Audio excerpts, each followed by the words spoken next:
My hands were shaking as I watched him scratch his arms for what felt like the 100th time that day, and the satisfaction I felt was something I had not experienced in a long time. It had been years since I married my second husband, and what started as a fairy tale quickly turned into a nightmare. He was a mean, lying, abusive sociopath, and I had the broken bones to prove it.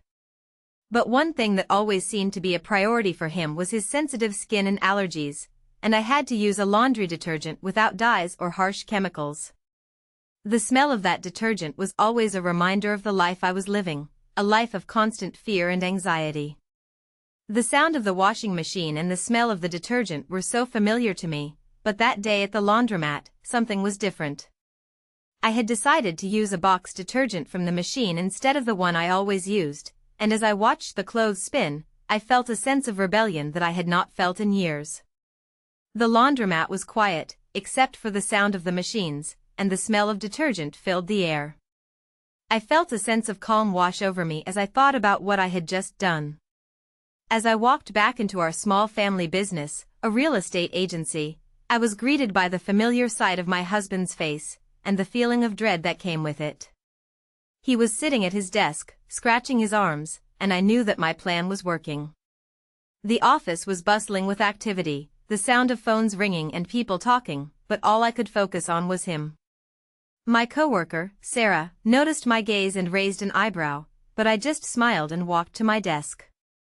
My husband, Alex, was a partner in the agency, and he was known for his charm and good looks, but I knew the truth. He was a master manipulator, and he had a way of making people believe what he wanted them to believe. But I was not fooled, and I had been planning my revenge for months. The smell of freshly brewed coffee filled the office, and the sound of printers printing out documents was a constant hum in the background. I felt a sense of comfort in the familiarity of the office, but I knew that I had to stay focused.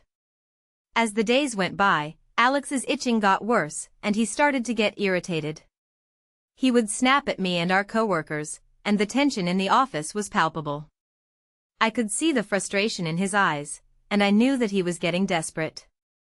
My coworker, Emily, came to me one day and asked if everything was okay, and I just smiled and told her that it was. But the truth was, I was waiting for the perfect moment to strike. The sound of Alex's voice, raised in anger, was a familiar one, and I felt a sense of satisfaction knowing that I was the cause of his frustration. "What's going on with you?"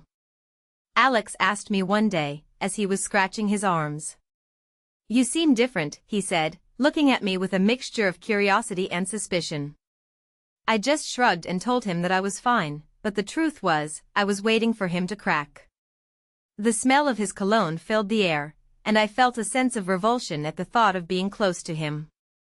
"I don't know what you're talking about," I said, trying to sound as innocent as possible. But Alex was not buying it. He knew that something was going on, and he was determined to find out what it was. The sound of his voice, low and menacing, sent a chill down my spine, and I felt a sense of fear that I had not felt in a long time. As the days turned into weeks, Alex's itching got worse, and he started to lose his temper more often. He would yell at our coworkers, and even at our clients, and I knew that it was only a matter of time before he self-destructed. The smell of sweat filled the air, and I felt a sense of disgust at the thought of being near him. My coworker, Jack, came to me one day and asked if I was okay, and I just smiled and told him that I was fine. But the truth was, I was waiting for the perfect moment to strike. And if you have ever felt this kind of betrayal, you already know what I was feeling in that moment. If stories like this hit close to home, subscribe to Karma Chronicles, because every week we tell the stories nobody else is brave enough to share. "Something's going on with you," Alex said to me one day, his eyes narrowing in suspicion. "I know you're hiding something from me," he said, his voice low and menacing. I just shrugged and told him that he was being paranoid, but the truth was, I was hiding something. The sound of his voice, filled with anger and suspicion, was a familiar one, and I felt a sense of satisfaction knowing that I was the cause of his frustration. As the weeks turned into months, Alex's behavior got worse, and he started to alienate our friends and family. He would lash out at them, and even at our clients, and I knew that it was only a matter of time before he lost everything. The smell of failure filled the air, and I felt a sense of satisfaction knowing that I was the one who had set it all in motion. One day, as we were at a client meeting, Alex's itching got so bad that he had to excuse himself. He got up and left the room, and I knew that it was the perfect moment to strike. The sound of the door closing behind him was a familiar one, and I felt a sense of relief knowing that I was finally free. "I think we've seen enough," I said to the clients, smiling sweetly. "I think it's time for us to take our business elsewhere," they said, and I knew that it was all over for Alex. The smell of victory filled the air, and I felt a sense of satisfaction knowing that I had finally gotten my revenge. The next morning, as I walked into the office, I was greeted by the familiar sight of my coworkers, but this time, they were all talking about Alex. "Did you hear what happened?" Sarah asked me, her voice filled with excitement. "He had a huge meltdown at the client meeting," Emily said, and I just smiled and nodded. The sound of their voices, filled with excitement and gossip, was a familiar one, and I felt a sense of satisfaction knowing that I was the one who had set it all in motion. As the days turned into weeks, Alex's behavior got worse, and he started to lose everything.